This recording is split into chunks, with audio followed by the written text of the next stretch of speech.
안녕하세요. 제 이름은 이선희이고 올해로 64이 되었습니다.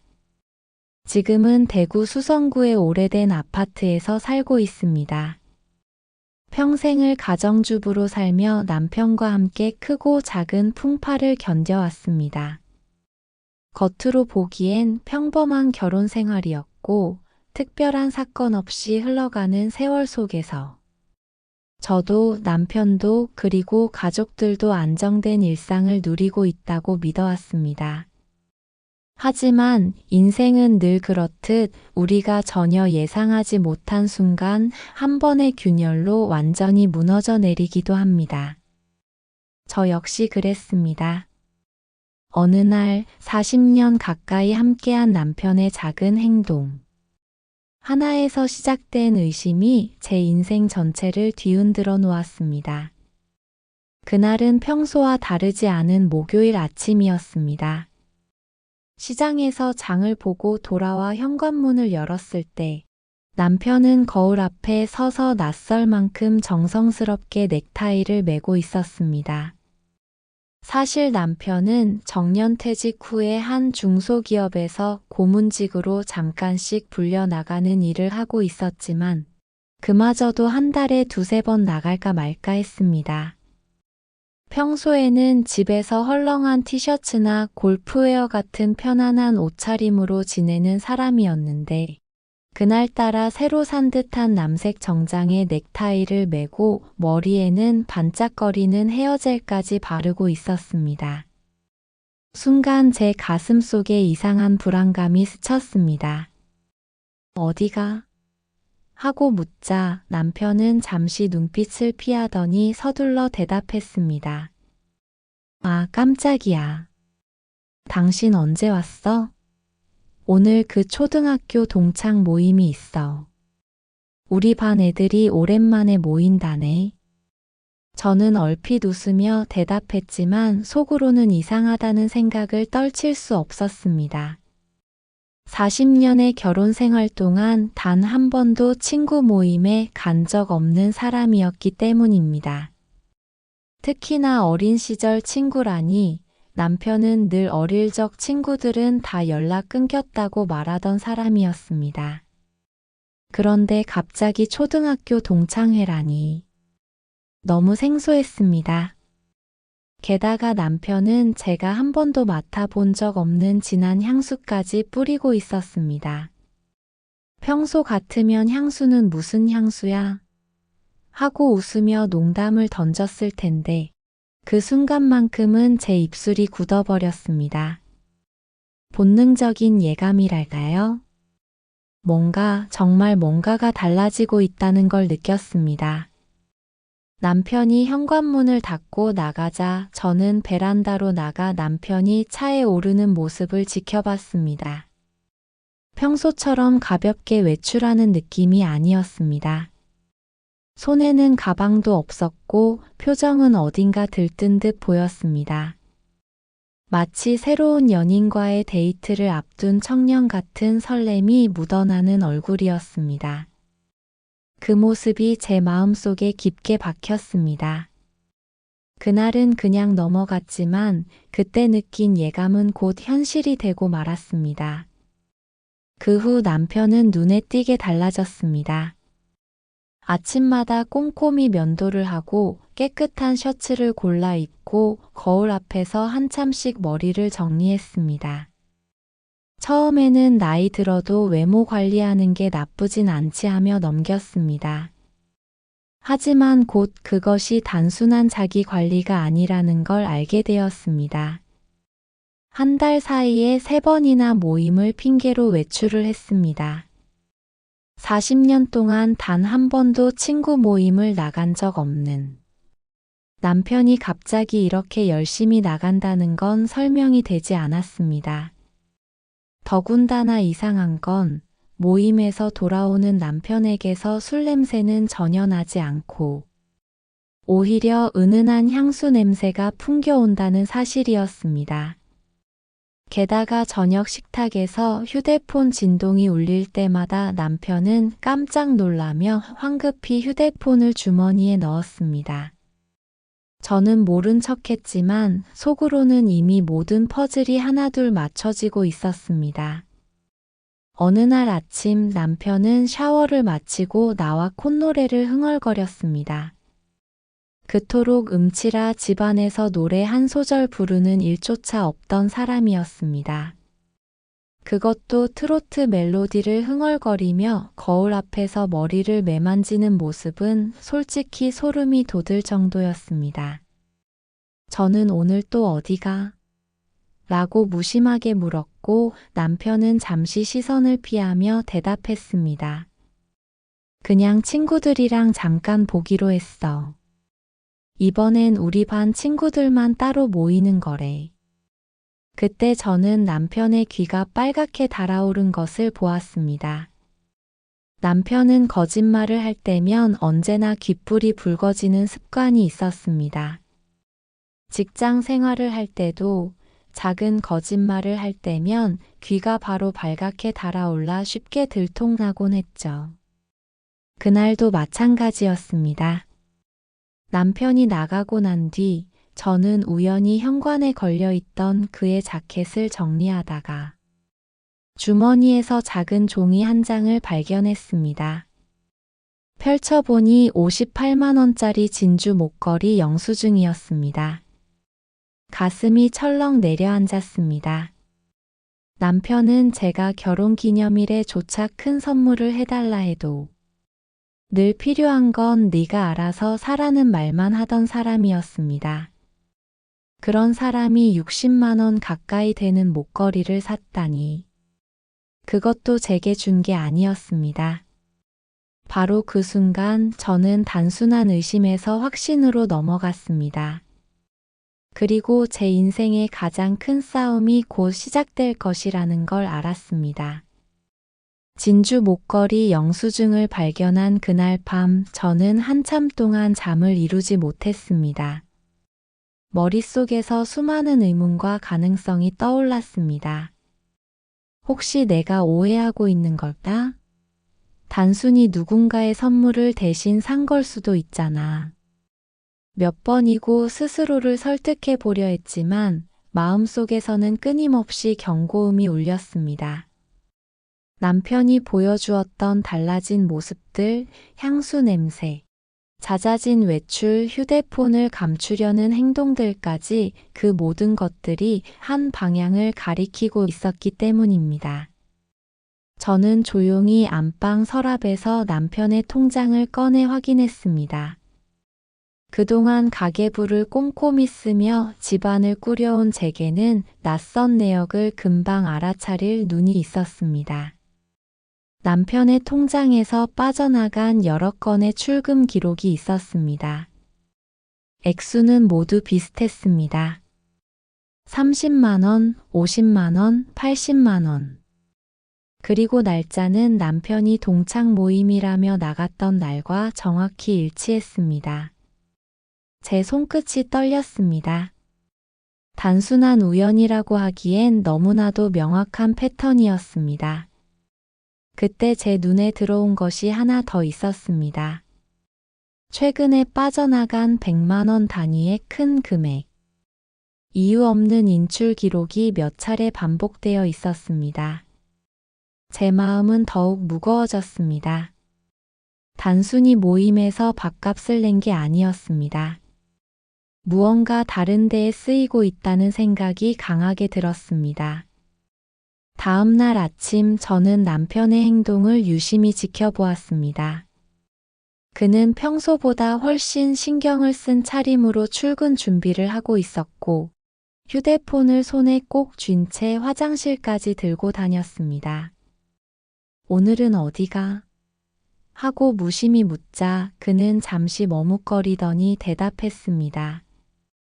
아, 오늘은 그냥 옛날 친구들 만나는 거야. 별거 아니야. 저녁 먹고 바로 들어올 거야. 그의 말투는 무심했지만 저는 그 말이 거짓이라는 걸 직감했습니다. 남편의 눈은 저를 제대로 바라보지 않았고 입술 언저리에는 미묘한 떨림이 있었습니다. 저는 속으로 결심했습니다. 이제 직접 확인해야겠다. 더는 내 추측에만 의존할 수 없어. 며칠 후 남편이 다시 모임에 나간다는 말을 꺼냈을 때 저는 행동으로 옮기기로 했습니다. 남편이 집을 나서자마자 저는 조심스럽게 현관에 걸린 그의 자켓을 살폈습니다. 차키가 없었습니다. 차를 몰고 나간 것이 분명했습니다. 그 순간 제 머릿속에 번뜩 떠오른 것이 있었습니다. 블랙박스. 남편의 차에 설치된 블랙박스에는 지난 며칠간의 영상과 음성이 고스란히 남아있을 터였습니다. 떨리는 손으로 남편의 차에서 블랙박스 메모리 카드를 꺼내 컴퓨터에 꽂았습니다. 파일이 열리자 화면에는 지난 2주간의 주행 기록이 차례로 나타났습니다. 처음에는 별다른 장면이 없었습니다. 남편이 시장에 가고 마트에 들르는 평범한 영상들 뿐이었습니다. 하지만 지난주 날짜의 영상을 재생하던 순간 제 심장이 미친 듯이 뛰기 시작했습니다. 화면에는 낯선 여자가 보였습니다. 단정한 원피스를 입고 화장을 곱게 한 중년 여성이 조수석에 타는 모습이었습니다. 남편의 목소리가 이어졌습니다. 자기야, 이렇게 오랜만에 만나니까 더 설레네. 제 온몸이 얼어붙었습니다. 자기야? 40년을 함께 살았지만 남편은 저를 그렇게 부른 적이 거의 없었습니다. 더군다나 그 목소리에는 설렘과 떨림이 가득 묻어 있었습니다. 저는 손으로 입을 틀어막으며 화면을 계속 지켜봤습니다. 남편과 그 여자는 시내를 벗어나 외곽도로로 향했습니다. 이어지는 대화는 더 충격적이었습니다. 지난번 모텔은 시설이 별로였지? 이번엔 좀 더 좋은 데 알아봤어. 응, 조금 비싸도 괜찮아. 우리 둘만 편하면 되지. 근데 와이프는 아직 모르지? 절대 들키면 안 돼. 영상이 끝나자 저는 한동안 자리에 앉아 아무 말도 하지 못했습니다. 눈물은 나오지 않았습니다. 오히려 뜨겁고 무거운 무언가가 가슴 속에서 끓어올랐습니다.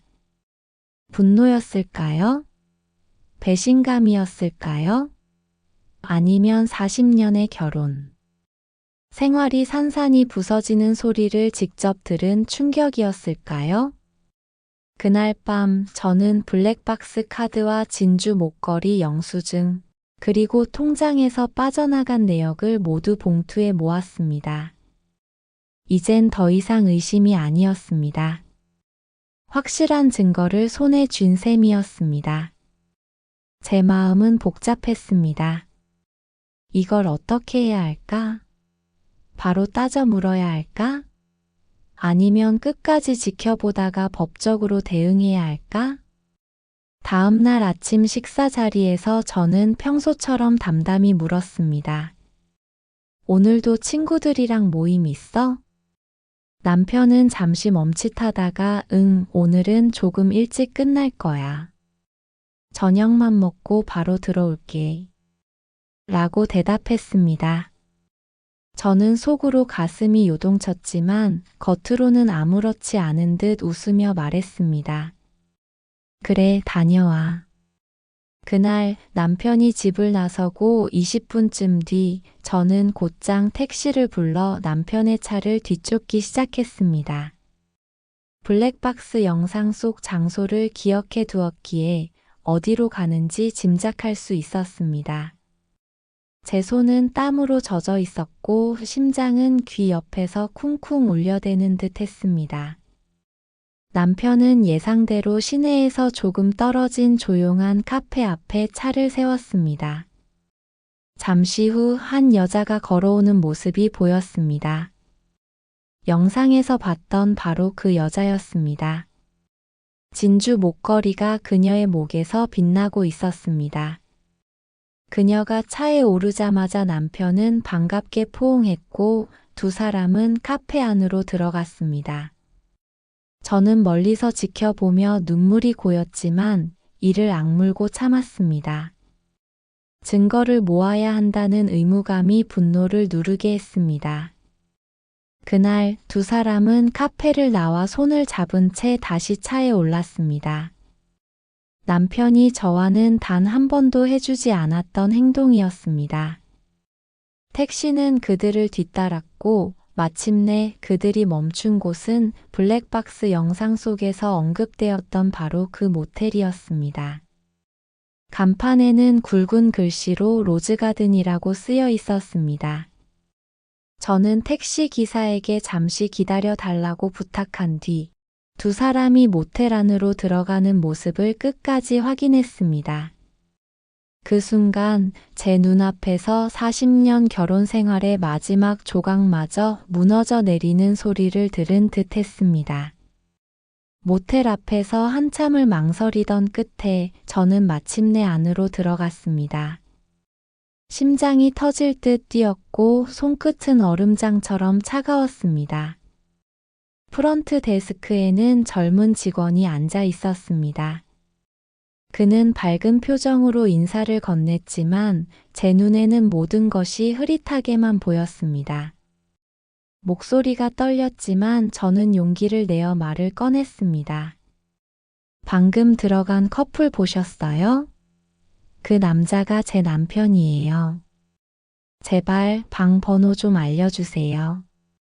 직원은 잠시 당황한 듯 저를 바라보다가 고개를 저었습니다. 죄송합니다, 손님. 저희는 그런 정보는 알려드릴 수 없습니다. 저는 간절한 목소리로 애원했습니다. 제발 부탁드려요. 40년을 같이 산 남편인데 지금 저를 배신하고 있어요. 그냥 번호만 알려주시면 돼요. 부탁드립니다. 제 눈가에 눈물이 고이는 걸 본 직원은 결국 한숨을 내쉬며 작은 메모를 건넸습니다. 200호예요. 하지만 제가 알려드린 건 절대 비밀로 해주세요.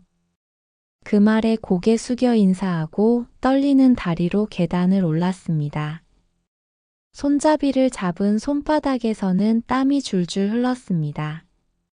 문 앞에 서자 안에서 사람들의 말소리와 웃음소리가 희미하게 들렸습니다.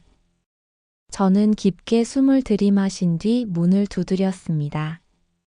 룸서비스입니다. 순간 안에서 부산스러운 기척이 들렸고 잠시 후 문이 열렸습니다. 셔츠 단추를 제대로 채우지도 못한 남편의 얼굴이 눈앞에 나타났습니다. 그의 표정은 순식간에 굳어졌고 눈동자는 공포와 당황으로 흔들렸습니다. 당신 여길 어떻게? 그 말이 끝나기도 전에 저는 방 안으로 몸을 밀어넣었습니다. 그리고 그 순간 제 시야에 들어온 장면은 제 평생의 기억 속에서 결코 지워지지 않을 것입니다. 침대 위에 앉아있던 여자가 제게 미소를 지어 보였습니다. 그녀의 목에는 며칠 전 제가 발견한 진주 목걸이가 걸려 있었습니다. 아, 혹시 와이프분이세요? 그녀가 느긋하게 말했습니다. 네, 맞아요. 제 남편을 이렇게 만나고 계신 분이 바로 당신입니까? 제 목소리는 떨렸지만 방 안가득 울려 퍼졌습니다. 순간 숨이 막히는 듯 했고 눈앞이 하얘졌습니다. 그런데도 이상하게 눈물은 나오지 않았습니다. 오히려 치밀어 오르는 분노가 제 몸을 버티게 하고 있었습니다. 여자는 당황하기는커녕 오히려 태연한 표정이었습니다. 아, 기호 씨가 저한테 이혼했다고 했거든요. 그래서 전 당연히 이제 혼자신 줄 알았어요. 그 말에 저는 남편을 노려보았습니다. 당신이 이혼했다고 했어? 남편은 고개를 숙인 채 아무 대답도 하지 못했습니다. 그 모습이 오히려 모든 것을 증명해 주었습니다. 여자는 한술 더 떠 이렇게 말했습니다. 솔직히 말하자면요. 부부 사이도 40년이면 정 떨어지는 거 아닌가요? 저희는 첫사랑이었어요. 그때 감정이 다시 살아난 거죠. 와이프분은 이해 못 하시겠지만요. 그 순간 제 안에 있던 모든 인내심이 무너져 내렸습니다. 첫사랑? 그래서 남의 남편이랑 이렇게 있는 게 정당화된다고 생각해요? 당신 뻔뻔하기 짝이 없네요. 저는 가방을 바닥에 던지고 휴대폰을 꺼냈습니다. 손이 떨렸지만 카메라를 켰습니다. 뭐 하시는 거예요? 여자가 급히 이불을 끌어당겼습니다. 증거요. 법정에 제출할 증거. 제 목소리는 차갑게 가라앉아 있었습니다. 사진을 몇 장 찍고 나니 방 안의 공기는 얼어붙었습니다. 여자의 얼굴은 하얗게 질렸고 남편은 여전히 고개를 들지 못했습니다. 저는 이 순간을 기억하기 위해 그리고 법적으로 끝을 보기 위해 더욱 차분해지려 노력했습니다. 남편을 향해 말했습니다. 짐 챙겨. 당장 집으로 가. 그리고 저는 여자를 향해 손가락을 겨눴습니다. 그 목걸이 잘 간직하세요. 곧 법원에서 증거로 제출될 테니까. 방을 나서며 제 다리는 휘청거렸습니다. 하지만 무너질 수 없었습니다. 분노와 결심이 제 몸을 지탱해주고 있었습니다. 모텔을 나와 택시를 탔을 때 기사님이 조심스레 물었습니다. 손님 괜찮으세요? 얼굴이 많이 안 좋아 보이시네요. 저는 한참 동안 대답하지 못하다가 겨우 입을 열었습니다. 네, 이제 괜찮아질 거예요. 오히려 이제 시작이에요. 그날 밤 집으로 돌아온 후 저는 남편과 마주 앉았습니다. 그는 소파에 앉아 고개를 푹 숙인 채 말없이 앉아 있었습니다. 방금 전 모텔에서의 장면이 눈앞에서 떠나지 않았지만 저는 증거를 이미 손에 쥐고 있었습니다. 왜 그랬어? 제 입에서 나온 첫 마디였습니다. 목소리가 갈라졌고 심장이 미친 듯이 뛰고 있었습니다. 남편은 한참을 말없이 앉아 있다가 작은 목소리로 대답했습니다. 미안해. 그 한마디. 40년을 함께 살아온 사람의 배신에 대한 답변이 고작 미안하다라니. 그 순간 제 안에서 무언가 부서지는 소리가 들렸습니다. 저는 더 이상 울지 않았습니다. 대신 차갑게 결심했습니다. 이제는 감정이 아니라 법으로 증거로 싸워야 한다. 모텔에서 돌아온 그날 밤 집안 공기는 돌처럼 무거웠습니다. 남편은 소파에 앉아 고개를 푹 숙이고 있었고 저는 주방 의자에 앉아 손을 떨며 뜨거운 물만 들이켰습니다. 말없이 흘러가는 시간이 너무나 길게 느껴졌습니다. 40년 동안 함께 살았던 남편이지만 그날만큼은 낯선 타인 같았습니다. 눈앞에 있는 남자가 과연 제가 청춘을 바쳐 살아온 그 사람이 맞는지 스스로에게 수십 번을 물었습니다. 왜 그랬어? 결국 제 입에서 그 말이 터져 나왔습니다. 목소리가 갈라졌고 가슴은 천근만근 무겁게 내려앉아 있었습니다. 남편은 손으로 얼굴을 가린 채 작은 목소리로 중얼거렸습니다. 미안해. 내가 잘못했어. 그 한마디에 저는 다시 분노가 치밀어 올랐습니다. 잘못했다고? 그게 다야? 40년을 함께한 아내한테 할 말이 그게 전부야? 남편은 대답하지 않았습니다. 대신 고개를 더 깊이 숙일 뿐이었습니다. 저는 더 이상 울지 않았습니다. 눈물은 이미 모텔에서 다 쏟아낸 듯 했습니다. 이제는 눈물보다 차가운 현실이 제 마음을 지배하고 있었습니다. 그 여자가 누구야? 초등학교 때 같은 반이었어. 이름은 정연이야. 작년에 동창회에서 우연히 만났어. 그때부터 그의 고백은 변명처럼 들렸습니다. 우연히 만났다고? 우연히 만난 사이가 어떻게 모텔 침대로 이어지고 진주 목걸이와 수백만 원의 송금으로 이어질 수 있단 말입니까? 그래서 당신은 이혼했다고 거짓말을 했지? 그 여자한테는 혼자라고 하고 나한텐 남편인 척하며 두 집 살림을 하려고 했지? 남편은 아무 말이 없었습니다. 그의 침묵은 곧 사실을 인정하는 것이나 다름없었습니다. 그 순간 제 머릿속에 아들이 떠올랐습니다. 아직 아무것도 모르는 우리 아들 민재. 이 사실을 알게 되면 얼마나 충격을 받을까? 하지만 진실을 알려야 한다. 나 혼자 짊어질 수는 없어. 그날 밤 저는 민재에게 전화를 걸었습니다. 목소리를 최대한 차분히 유지하려 했지만 결국 흐느낌이 새어나왔습니다. 민재야, 아빠가 다른 여자가 있어. 뭐라고요, 엄마? 아빠가요? 그게 무슨 말이에요? 오늘 내가 직접 봤어. 모텔에서 그 여자랑 같이 있는 걸?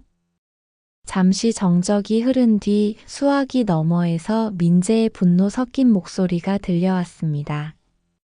엄마, 제가 지금 갈게요. 기다리세요. 30분 후 아들은 문을 열고 들어왔습니다. 그의 얼굴은 분노로 붉게 상기되어 있었고 눈빛은 흔들렸습니다. 저는 준비해둔 증거들을 차례로 꺼내 보여주었습니다. 블랙박스 영상, 모텔 사진, 진주 목걸이, 영수증, 통장 내역까지. 민재는 손으로 머리를 감싸쥐며 절망스러운 표정을 지었습니다. 이게 다 사실이란 말이에요? 아버지가 정말. 저는 고개를 끄덕였습니다. 그래. 엄마 혼자 감당하기엔 너무 무거운 일이야. 그래서 네가 알아야겠다고 생각했어. 아들은 잠시 말이 없더니 제 손을 꼭 잡았습니다. 엄마, 걱정하지 마세요. 제가 다 도와드릴게요. 아버지, 더는 엄마를 이렇게 괴롭히게 놔두면 안 돼요. 그날 이후 우리 집은 더 이상 예전으로 돌아갈 수 없었습니다. 남편은 짐을 싸들고 집을 나갔고 저는 변호사 사무실을 찾았습니다. 상담실에 앉아 지금까지의 모든 상황을 설명하는데 목소리가 떨리고 손이 식은 땀이 흥건히 젖어들었습니다. 변호사는 제 이야기를 끝까지 듣고 고개를 끄덕였습니다. 증거가 충분합니다. 블랙박스 영상, 현장 사진, 통장 내역 이 정도면 상간녀 소송도 가능하고 이혼 소송에서도 유리한 입장을 차지하실 수 있습니다. 그 말에 가슴 한쪽이 무겁게 내려앉으면서도 동시에 묘한 안도감이 찾아왔습니다. 이제는 감정에만 의존하지 않고 법과 증거로 싸울 수 있다는 확신이 생겼기 때문입니다. 집에 돌아와 민재와 함께 앉아 다시 이야기를 나눴습니다. 엄마, 앞으로 어떻게 할 거예요? 이혼할 거야. 그리고 그 여자도 법적으로 책임을 져야지. 우리 가정을 파괴한 대가를 치르게 할 거야. 아들의 눈빛에서 결연한 결심이 보였습니다. 엄마, 제가 곁에 있을게요. 절대 혼자라고 생각하지 마세요. 그 말에 가슴이 뭉클해졌습니다. 배신으로 무너진 제 세상 속에서 아들은 유일한 빛이었습니다. 며칠 후 남편에게서 전화가 왔습니다. 술에 취한 목소리였습니다. 정희야, 미안해. 정말 잘못했어. 나 다시 집에 들어가면 안 될까? 저는 차갑게 대답했습니다. 늦었어. 이제 모든 건 법정에서 얘기해. 전화를 끊고 난 뒤 저는 창밖을 바라보았습니다. 가을 바람이 세차게 불고 있었고 나무에서 낙엽이 우수수 떨어지고 있었습니다. 제 마음도 마치 낙엽처럼 바닥으로 가라앉는 듯 했지만 동시에 새로운 계절이 올 것이라는 희미한 예감이 있었습니다. 며칠이 지나고 민재와 함께 법원에 제출할 서류들을 꼼꼼히 정리했습니다. 위자료 청구, 재산 분할, 상간녀 소송까지 하나하나 빠짐없이 기록했습니다. 손이 떨렸지만 마음은 단호했습니다. 엄마 힘드시죠? 힘들어. 하지만 이제는 내가 내 권리를 찾을 거야. 40년을 참고만 살았는데 이제는 더 이상 그렇게 살지 않아. 그날 밤 저는 오랜만에 스스로를 위해 차 한 잔을 따랐습니다. 향긋한 차 향기가 코끝을 스치자 가슴 속에 작은 온기가 번져갔습니다. 비록 앞길이 험난하더라도 이제는 두려움보다 결심이 더 컸습니다. 침대에 누워 눈을 감자 오늘 하루가 파도처럼 밀려왔습니다. 배신과 분노, 증거와 결심, 아들의 지지까지. 너무 많은 일이 한꺼번에 몰려왔지만 한 가지는 분명했습니다. 저는 다시는 예전으로 돌아가지 않을 것이라는 사실. 이제부터는 새로운 삶을 향해 나아가야 한다는 사실. 그날 밤 저는 조용히 스스로에게 속삭였습니다. 이제 내 인생의 두 번째 봄을 준비해야 해.